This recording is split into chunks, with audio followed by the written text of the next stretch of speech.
आगामी विधानसभा चुनाव के मद्देनजर मनसे भी अपनी पूरी तैयारी के साथ चुनाव में उतरने जा रही हैं। मनसे प्रमुख राज ठाकरे इन दिनों मराठवाड़ा दौरे पर हैं, जिसके बाद वे सीधा विदर्भ का दौरा करेंगे। विदर्भ के गोंदिया जिले में मनसे चारों विधानसभा सीट पर चुनाव लड़ने की तैयारी में है।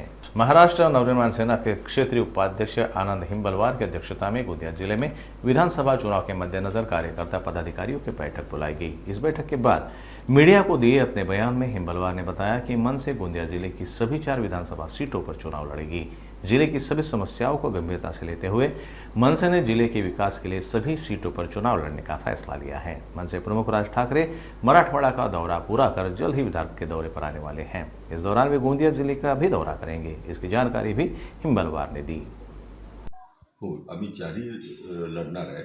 आम्ही खरं म्हणजे 1 महिन्यापूर्वी पत्रकारांना न कळवता किंवा पदाधिकाऱ्यांचा कुठल्याही महाराष्ट्र नवनिर्माण कुठल्याही कार्यकर्त्यांना न सांगता राजसाहेबांनी सांगितलं होतं, तुम्ही गावागावात फिरा, लोकभावना पहिले समजून घ्या।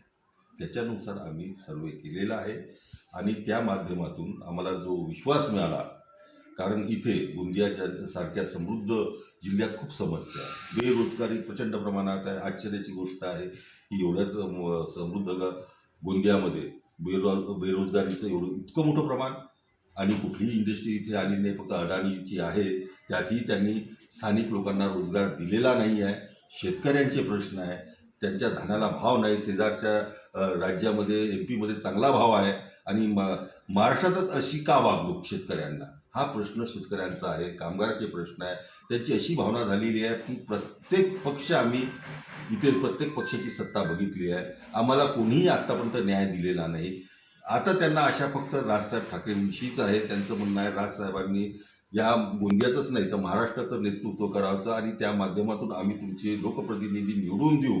जर राजसाहेब या महाराष्ट्राचं नेतृत्व करत असेल तर गोंदियाचाच नाही महाराष्ट्राचा विकास होईल आणि एक नवीन पर्वताला इथे सुरुवात होईल, महाराष्ट्राचा नवीन पर्वत सुरू। गोंदिया जिल्ह्यात 4 विधानसभा आहे, ते आपण 4 विधानसभा लढणार। हो, 4ही विधानसभा लढणार आणि हे आम्ही असं म्हणून नाही, विचारपूर्वक म्हणतोय, कारण आमचा सर्वे झालेला आहे। लोकांची भावना आहे त्यांना बदल पाहिजे आहे, कारण कसं आहे सगळे लोकांच्याकडे गेले, ते सगळे पक्ष बघितले, त्यांना न्याय मिळाला नाही। त्यांच्या समस्या जुन्या आहेत, त्या अजूनही तशाच आहे, त्याच आहे। त्यांना राजसाहेबांवर कुठेतरी आस्था आहे। इलेक्ट्रॉनिक मीडियातून प्रिंट मीडियातून ते राजसाहेबाबद्दल नेहमी ऐकत असतात, राजसाहेबांची भाषणं ऐकत असतात।